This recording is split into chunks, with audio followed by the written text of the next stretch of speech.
हम देवलवास के उस पावन धारा पर हैं जहां शिक्षा जगत में अपना परचम लहराया है। ऐसा गांव जहां पर कच्ची शराब निकालने के साथ में छोटे बच्चे शराब निकालने की विधियां जानते थे, आज उस जगह पर एक ऐसी शख्सियत की सोच के बदौलत जहां शराब निकालने की कला थी, उन बच्चों के हाथ में किताब है, उन बच्चों के हाथ में ऐसी पुस्तकें हैं जो विज्ञान की विभिन्न तकनीकियों के माध्यम से अपना कीर्तिमान स्थापित करके न केवल ग्रामीण क्षेत्र में परंतु देश विदेश में अपनी पहचान बनाई है। आइए हम मुलाकात करेंगे उस एक ऐसी होनहार शख्सियत जिन्होंने कल्पना की और एक धरती की ज़मीन पर बैठकर अपने ही खेत में लकीर ऐसी खींची कि बच्चों के तकदीर बदलने का काम किया। ऐसे ही महान शख्सियत से आज आप रूबरू हो रहे हैं। आप जानना चाहेंगे ऐसा कौन है जिन्होंने ऐसा काम कर दिखाया, अपने खेत में इंजीनियर, डॉक्टर और अफसर पैदा करने वाली ज़मीन को तैयार किया, अपने खेत को इस तरीके से तैयार किया खेलने के लिए, बच्चों के लिए ऐसे लहराती फसल जहां पूरे देश में एक पैदावार के रूप में, एक उन्नत नागरिक के रूप में, एक कुशल नागरिक के साथ में चरित्रवान नागरिक तैयार करने का काम कर रहे हैं। प्रोफेसर इंजीनियर संदीप जी नेहरा जी से मुलाकात करेंगे। इंजीनियर थे और उसके बाद में आपने शिक्षा के क्षेत्र में एक कल्पना कैसे की? सर, जब मैं पढ़ाई करता था और जब मैं गांव में आता था छुट्टियों में, मैं नारवल पढ़ता था शहर में। जब गर्मी की छुट्टियों में आता था तो मैं जब छत के ऊपर खड़ा होता था तो मैं अपने मकान के पीछे जो खेत थे, मैं वहाँ शाम को एक जमघट देखता था। और वो आप विश्वास नहीं करेंगे, वो जमघट पता है किस चीज़ का होता था? वहाँ लोग कच्ची शराब पीने आते थे। शहरों में लोग पार्कों में जाते थे, वहाँ एक अलग माहौल मिलता था। गांव में जब मैं आता था तो घर के पीछे जो ज़मीन थी, खाली ज़मीन, वहाँ लोग कच्ची शराब पीते थे। तो मेरी एक इच्छा होती थी उस समय कि मैं काश मुझे कभी मौका मिलेगा तो मैं अपने गाँव के अंदर एक स्कूल खोल लूँगा, ताकि अब उन लोगों की कमी नहीं है, जो गाँव जाति के जो लोग हैं उनकी कमियां नहीं है, क्योंकि उनके पास ज़मीन नहीं है, उनके पास धंधा नहीं है, तो पैसा कहाँ से कमाएंगे? तो वो लोग कच्चे शराब निकाल के जो काम करते थे, तो मेरी इच्छा होती थी कि मैं इनके बच्चों को पढ़ाकर इनके बच्चों को वो काम नहीं करने दूंगा। तो मेरी इच्छा शुरू से थी कि मैं गाँव में एक स्कूल खोलूँ। सर, आपका लालन पालन शहर में हुआ और फिर गांव में, एक छोटे से गांव में जहां यातायात के संसाधनों का अभाव है, वहां पर लोगों का कम जुड़ाव होता है। हालांकि देखा जाता है कि गांव से चल कर के शहरों में बिजनेस डेवलप करते हैं। आपने छोटे से गांव में ये कल्पना क्यों की? सर, गाँव में आना आपने सही कहा, बहुत बड़ी बात थी, क्योंकि लोग गाँव छोड़ के शहरों में जाते हैं। लेकिन मैंने जब उल्टा काम किया कि शहर छोड़ के जब मैं गाँव में आया तो आप विश्वास नहीं करेंगे, जितने भी रिश्तेदार हैं सब नाराज हो गए। लेकिन मैंने, क्योंकि शुरुआत में जब मैं पढ़ता था, मैंने सोचा हुआ था कि मैं गांव में कुछ करूंगा। जब मैंने स्कूल खोलने का प्लान बनाया तो रिश्तेदारों ने, दोस्तों ने, सब ने ये कहा कि आपकी इच्छा स्कूल खोलने की है, आप नारनौल में जो शहर है वहीं स्कूल खोलो, गाँव में क्यों जा रहे हो?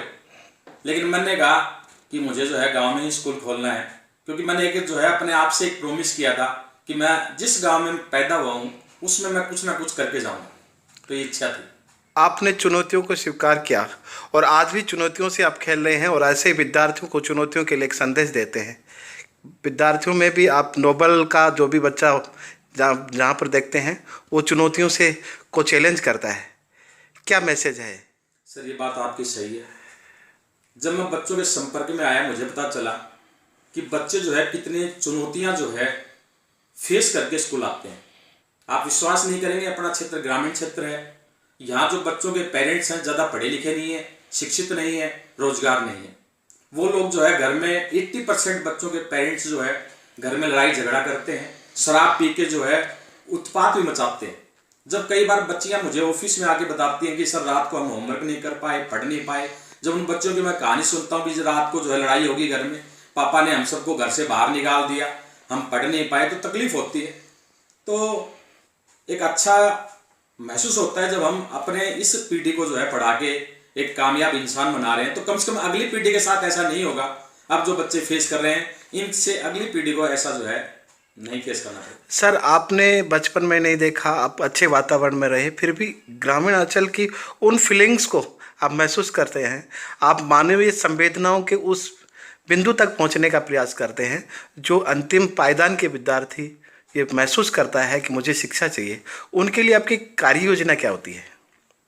सर जब मैं शहर में पढ़ता था तो साल में गर्मियों की छुट्टियां होती हैं 1 महीने की। वो 1 महीने की छुट्टियां मैं हमेशा जो है गांव में दादी जी के पास आके गुजारता। और जब मैं गांव में दादी जी के पास आता था तब मुझे यहाँ के बच्चों की और परिवार की जो समस्याएं हैं वो मैं देखता था। तो मेरी इच्छा होती थी कि मैं इसमें थोड़ा बहुत अपना जो है तुच्छ योगदान जो है इस सिस्टम को सुधारने में, ग्रामीण क्षेत्र में जो सिस्टम है सुधारने में दूं। तो वही एक इच्छा थी बस। आज जब भी कोई परीक्षा परिणाम आता है तो सभी की नज़र ये रहती है कि नोबल टैलेंट फर्स्ट टॉप 10 में मिलेगा, ऐसा दर्शक और पाठक देखते रहते हैं। तो ये वातावरण जो तैयार किया है, इसके पीछे किन किन शक्तियों का सहयोग रहा है? सर आप विश्वास नहीं करेंगे, 2003 में जब मैंने स्कूल खोला तो 2003 से लेकर 2013 तक 10 साल मैंने कभी कोई मेरिट का कोई टारगेट नहीं बनाया। मैंने 10 साल जो स्कूल चलाया, मेरी इच्छा सिर्फ एक थी कि मैं एक अच्छा इंसान बनाऊं। 2013 तक जब रिजल्ट आता था मैं सिर्फ ये देखता था कि मेरा कोई बच्चा फेल तो नहीं हुआ, और मैं कुछ नहीं देखता था टॉपर बच्चा कितना है। लेकिन जब कंपटीशन बढ़ा तब स्कूल वालों ने ही मुझे कहना शुरू कर दिया, पेरेंट्स ने कहना शुरू कर दिया कि संदीप सर आप स्कूल तो बड़ा अच्छा चलाते हो, नोबल स्कूल, बच्चों को नैतिक शिक्षा देते हो, संस्कार देते हो, लेकिन आपके बच्चे मेरिट में क्यों नहीं आते?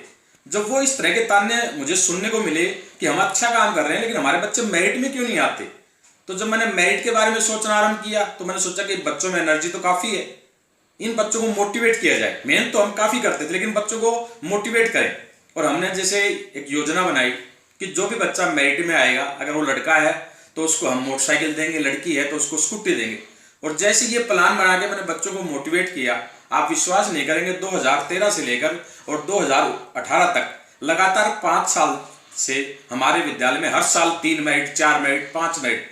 लास्ट ईयर तो हमारे विद्यालय की जो है लास्ट ईयर सर 4 हमारी जो है स्टेट मेरिट आई है, 2 स्टेट मेरिट लास्ट ईयर आई है। डिस्ट्रिक्ट लेवल की मेरिट्स तो 6-6, 7-7 मेरिट आ रही है हमारी। तो ये सब बच्चों को मैं एक ही चीज कहना चाहूंगा कि अगर हम बच्चों को मोटिवेट करें, ग्रामीण क्षेत्र के बच्चे प्रतिभावान हैं, थोड़ा सा हम घर पे उनकी जो परिस्थिति है पढ़ने लायक बना दें और इन बच्चों को मोटिवेट करें तो ये बच्चे शहर के बच्चों से बहुत आगे जा सकते हैं सर। वो ग्रामीण क्षेत्र जो है शहरी क्षेत्र की अपेक्षा बहुत अच्छा विकास कर सकता है इन बच्चों की दौलत। अब भविष्य में क्या कार्य योजना होंगी आपकी? सर भविष्य में मेरी एक योजना है, मुझे काफी तकलीफ होती है जब 90% वाली ग्रामीण क्षेत्र की बच्चियां, और जब मैं उन्हें देखता हूं कि शादी हो जाती है और वो घर में जो है पशु वगैरह का काम करते हुए, या जैसे मैं गाड़ी लेके कहीं बाहर जाता हूं वो बच्चियां गोबर गिरती हुई जो मुझे दिखाई देती हैं, तो मुझे तकलीफ होती है कि लड़के जो 80-90% वाले थे उनको तो पेरेंट्स जो है सिक्कर, कोटा, जयपुर पढ़ने के लिए भेज देते हैं, लेकिन हमारी जो बेटियां हैं जिनके 80%, 90% नंबर आते हैं, इनको हम जो है पढ़ाई के लिए आगे नहीं भेजते, न इनकी पढ़ाई पे विशेष ध्यान देते हैं। तो मेरी इच्छा है कि मैं एक लड़कियों का जो है एक अच्छा कॉलेज जहां बच्चों को अच्छे ढंग से पढ़ाया जाए, अच्छी शिक्षा दी जाए, वो कॉलेज में खोलकर इन बच्चों को जो है रोजगार दिला सकूं और इनको सम्मान दिला सकूं। कि हमारा जो ग्रामीण क्षेत्र है ये पिछड़ा हुआ है, और जिस जगह पे मैंने स्कूल खोला है नोबल स्कूल, ये जो गांव है ये कच्ची शराब निकालने के लिए फेमस था। यहाँ बावरिया वर्ग के जो लोग हैं जिनके यहाँ कोई ज़मीन नहीं है, कोई पशु वगैरह नहीं है, वो लोग यहाँ पे कच्ची शराब निकालते थे। तो बचपन में ही मेरी इच्छा थी कि मैं इस क्षेत्र के लिए कुछ करूं।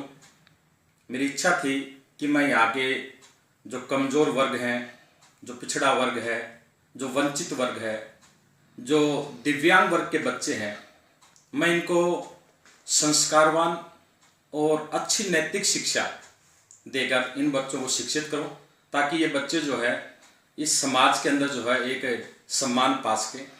और इस कार्य को करने में मैं सबसे ज़्यादा जो है अपने मम्मी पापा का जो है धन्यवाद करूंगा कि जिन्होंने मुझे अच्छे संस्कार दिए। मैं अपने दोनों बहनों का जो है धन्यवाद करूंगा कि जिन्होंने इस कार्य को करने के लिए मुझे प्रेरित किया। और मैं अपनी धर्मपत्नी श्रीमती सुमन नेहरा को भी जो है तहे दिल से धन्यवाद दूंगा जिन्होंने इस कार्य में मेरा सहयोग किया। हाँ, मैं एक बात आपको बताना चाहूँगा सर कि जब मैंने ग्रामीण क्षेत्र में विद्यालय खोलने की प्लानिंग की तो मेरे जो ससुराल पक्ष के लोग हैं वो नाराज हो गए। उन्होंने कहा कि हमने एक एमएससी गोल्ड मेडलिस्ट इंजीनियर से शादी की है और अब आप जब गांव में जाके स्कूल खोलेंगे तो हमारी जो है प्रतिष्ठा जो है वो हल्की पड़ जाएगी। हम लोगों को क्या कहेंगे कि हमारा दामाद जो है गांव के स्कूल में एक मास्टर है। तब मैंने उन्हें ये कहा था कि मुझे 5 वर्ष का समय दो, मैं आपकी प्रतिष्ठा को कम नहीं आपकी प्रतिष्ठा को बढ़ाऊंगा। और आज जो है मुझे ये बताते हुए बड़ा अच्छा लगता है कि मैंने उनकी प्रतिष्ठा को जो है बढ़ाया है, घटाया नहीं। जी, आपके संस्थान से ऐसे बालक भी पढ़ते हैं। भीमप्रिया ने एक अच्छी कवरेज स्टोरी छापी थी। एक कुएं खोदने वाले के बच्चे ने आपके विद्यालय का नहीं पूरे राजस्थान को टॉप किया है। तो ऐसे बालकों को आप शिक्षा दे रहे हैं और हमारे टीम के माध्यम से आपसे निवेदन किया गया था, जो उनके 3 भाई बहन यहाँ पर पढ़ रहे हैं, बड़ा अच्छा लगा। और भी ऐसे विद्यार्थी हैं जिनको मोटिवेट करते रहते हैं। सर, मैं भीम प्रज्ञा जो आपका न्यूज़पेपर है, आप जो अपना ये इसमें यूट्यूब पे चला रहे हैं, मैं इसका बहुत बड़ा प्रशंसक हूँ और मैं आपके हर न्यूज़पेपर को जो है बड़े ढंग से पढ़ता हूँ। और आपने ही मुझे मोटिवेट किया था कि एक गरीब तबके का वो बच्चा है और आप उस बच्चे की पढ़ाई की जिम्मेदारी लें। मैं आपको बताना चाहूँगा वो बच्चा +2 में है और +2 के बाद उस बच्चे ने मुझसे प्रॉमिस किया है कि सर मैं क्षेत्र का पहला कलेक्टर बन के आपको दिखाऊंगा। और मैं आपको हरीश जी एक बात और बताना चाहूँगा कि जब मैं मुक्तधारा स्टेडियम दिल्ली में जब ये शान-ए-हिंद पुरस्कार लेने गया तो मैंने पगड़ी पहनने से मना कर दिया, आप वीडियो क्लिप में देखना। और मैंने उन्हें बताया जी मैं पगड़ी जो है अपने स्कूल का, अपने ग्रामीण क्षेत्र का जो पहला बच्चा कलेक्टर बनेगा मैं ये पगड़ी उससे पहनूंगा। लेकिन उन्होंने ज़बरदस्ती फोर्स किया तो मैंने हाथ में लेके एक बार अपने आप ही पहने। और जब वो बात मैंने प्रेयर में बताई कि मैं अपने ही बच्चों से जो कलेक्टर बनेगा उससे पगड़ी पहनना चाहता हूँ, तो आप विश्वास नहीं करेंगे, वही दीपक नाम का बच्चा देलवास में जो कि पिछड़ा वर्ग से है, वो बच्चा मेरे पास प्रार्थना के बाद ऑफिस में आया और उसके साथ एक बच्ची आई। बोले सर हम आपको पगड़ी पहनाएंगे, जल्दी ही पगड़ी पहनाएंगे। उन बच्चों ने प्रॉमिस किया है कि हम ग्रामीण क्षेत्र के कलेक्टर बन के आपको दिखाएंगे। तो सर ये जो चीज़ें हैं ये हमें प्रेरित करती हैं कि हम अपना कार्य ईमानदारी से करें। और एक मेरी एक इच्छा और है, देखो मैं अभी पूरी तरह से ये नहीं कह रहा कि मैं समाज के लिए मैं बहुत बड़ा काम कर रहा हूँ, लेकिन एक संतुष्टि मिलती है कि मैं समाज के जो है वंचित गरीब तबके के, कमज़ोर तबके के बच्चों को पढ़ाकर और मैं उन्हें इस लायक बना रहा हूँ कि वो अपने परिवार को एक अच्छे ढंग से जो है संभाल सकें। क्योंकि मेरी आगे भी एक इच्छा है कि मैं अपना ग्रामीण क्षेत्र की जो बच्चियाँ हैं, बेटियाँ हैं, मैं इनकी उच्च शिक्षा के लिए कार्य करना चाहता हूँ। और मेरी इच्छा है कि मैं उन बेटियों को जो है उच्च शिक्षा देकर उन बच्चियों को मैं रोजगार के काबिल बना सकूं, ताकि मैं उनको समाज के अंदर एक सम्मान दिला सकूं। ये मेरी भावी योजना है और अगर समाज ने मुझे मौका दिया तो मैं अपना कार्य ईमानदारी से करके दिखाऊंगा। धन्यवाद। बच्चे हैं हर साल जो है फौज, पुलिस, एयरफोर्स और नेवी, आप विश्वास नहीं करेंगे लास्ट ईयर जो है हमारे विद्यालय से 55 बच्चों का एयरफोर्स और नेवी में सिलेक्शन हुआ। लेकिन अब हमारी इच्छा है कि हमारे विद्यालय से बच्चे जो है वो IAS IPS बने। हमारे विद्यालय से हर साल बच्चे जो है IIT में भी जाते हैं। बेटियां जो हैं डॉक्टर भी बन रही हैं, MBBS भी कर रही हैं, BDS भी कर रही हैं, BMS भी कर रही हैं। बच्चे जो हैं अच्छे अच्छे सॉफ्टवेयर कंपनियों में इंजीनियर के रूप में काम कर रहे हैं। एक अपने रायपुर से एक बच्चा है निकेश यादव, उनके पापा जी जो हैं दिलीप यादव पचेरी के अंदर दुकानों में पेंट करने का काम करते हैं। और उनका बच्चा जो है निकेश यादव अभी जो है एक सॉफ्टवेयर कंपनी में, ऑस्ट्रेलिया की सॉफ्टवेयर कंपनी में उस बच्चे का सिलेक्शन हुआ है। और वो बच्चा 24 लाख के पैकेज पे है। ग्रामीण क्षेत्र का एक बच्चा जिसके पापा जो है दुकानों में पेंट का काम करते हैं और वो बच्चा जो है मल्टीनेशनल कंपनी में आज एक इंजीनियर के पद पे काम कर रहा है 24 लाख के पैकेज पे। वो छोटी बात नहीं। इसी तरह काफ़ी एग्जाम्पल है। बामनवास गाँव से ग्रामीण क्षेत्र का एक बच्चा जो है अपने देश के 6 IIT जो बच्चे थे उन 6 बच्चों में उस बच्चे का जापान में स्कॉलरशिप में सिलेक्शन हुआ। उस बच्चे को जो है स्कॉलरशिप के रूप में जापान की सरकार जो है 1.5 लाख रुपए पर मंथ दे रही है। और वो बच्चा जो है बहुत अच्छे पद पे वहाँ काम कर रहा है। कैंसर के रोकथाम के लिए कोई रिसर्च चल रही है, उसके अंदर उस प्रोजेक्ट में वो बच्चा जो है एक इंजीनियर के रूप में काम कर रहा है। तो एक संतुष्टि मिलती है जब ग्रामीण क्षेत्र के बच्चे ऊंचे पद पे जा रहे हैं। ग्रामीण क्षेत्र की एक बच्ची है सर सुप्रिया चौधरी, जारोटा गांव से वो बच्ची बिलोंग करती है। और उस बच्चे का जो है उस बच्चे ने B.Tech करने के बाद भारत हैवी इलेक्ट्रिकल्स लिमिटेड भेल के अंदर, जो कि अपने भारत सरकार का उपक्रम है, वो बच्ची उसके अंदर एक प्रोजेक्ट इंचार्ज के रूप में काम कर रही है। और चुनाव के दौरान वो बच्ची जो है यहाँ जो है एक प्रोजेक्ट इंचार्ज के रूप में आई हुई थी, और उस बच्ची को होम डिस्ट्रिक्ट झुंझुनू नहीं दिया गया। उस बच्ची की जो है जोधपुर जो है उसकी पोस्टिंग की गई। और मुझे बड़ा अच्छा लगा जब वो बच्ची मेरे ऑफिस में आई और उसने मेरे पास जो है आते पाँव छुए। मैं उसको पहचान भी नहीं पाया उस बच्ची को। बोले सर मैं जो है आजकल जो है जोधपुर के अंदर जितने भी प्रशासनिक अधिकारी हैं इनको जो है वोटिंग मशीन के बारे में जानकारी दे रही हूँ। मुझे बड़ा गर्व महसूस हुआ कि ग्रामीण क्षेत्र के बच्चे जो हैं इतने अच्छे पदों पे काम कर रहे हैं। और उस बच्चे ने जाते समय जब दोबारा मेरे पाँव छुए तो हमें अपनी शिक्षा के ऊपर जो है गर्व महसूस हुआ कि हम बच्चों को सिर्फ किताबी ज्ञान ही नहीं देते, हम बच्चों को अच्छे संस्कार और नैतिक शिक्षा भी दे रहे हैं। मैं आपको हरीश जी बताना चाहूँगा कि जिस तरह की सोच आप रखते हैं, आप समाज के लिए अच्छा करना चाहते हैं, मैं भी आपसे प्रभावित हूँ। और मेरी भी एक इच्छा है कि मैं जो है अपने स्कूल के अंदर जो है, मैं नहीं कहता कि मैं अच्छे डॉक्टर, मैं इंजीनियर बनाऊंगा, IAS बनाऊंगा, लेकिन मेरी एक इच्छा है कि नोबल स्कूल की पहचान जो है एक अच्छे इंसान बनाने वाली फैक्ट्री के रूप में हो। मैं चाहता हूं कि मैं नोबल स्कूल से एक संस्कारवान डॉक्टर दूं, एक अच्छे चरित्र वाले जो हैं IAS अधिकारी, IPS अधिकारी दूं। IAS अधिकारी बन रहे हैं, IPS बन रहे हैं, कलेक्टर बन रहे हैं, डॉक्टर बन रहे हैं, इंजीनियर बन रहे हैं। मैं फिर अलग क्या कर रहा हूँ? मैं अच्छे डॉक्टर, चरित्रवान डॉक्टर, चरित्रवान इंजीनियर, एक अच्छे चरित्रवान जो है अधिकारी देना चाहता हूँ। मैं चाहता हूँ कि नोबल स्कूल की पहचान एक अच्छे इंसान बनाने वाली फैक्ट्री के रूप में हो।